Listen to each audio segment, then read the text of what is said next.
2016 தேர்தலில் கலைஞர் பேச்சை விஜயகாந்த் கேட்கவில்லை என திமுக அமைப்பு செயலாளர் ஆர்.எஸ். பாரதி தெரிவித்துள்ளார்.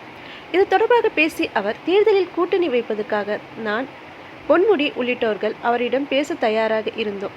கலைஞர் கூட விஜயகாந்த் கூட்டணிக்கு வருவார் என நம்பிக்கை தெரிவித்தார். ஆனால் அவர் யார் பேச்சையும் கேட்கவில்லை. இந்த முடிவால் விஜயகாந்த் அரசியலில் இழந்தது அதிகம் என்றார். 2016 நம்முடைய பேச்சை கேட்காமல் ஒருவர் துள்ளி ஆடினார்.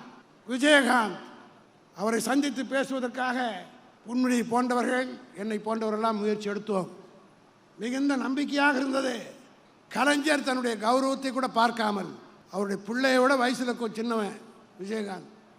ஆனால் கலைஞர் மரத்திலே கனி இருக்கிறது, அந்த கனி என் மடியிலே விழும் என்று உருக்கமாக எழுதினார்.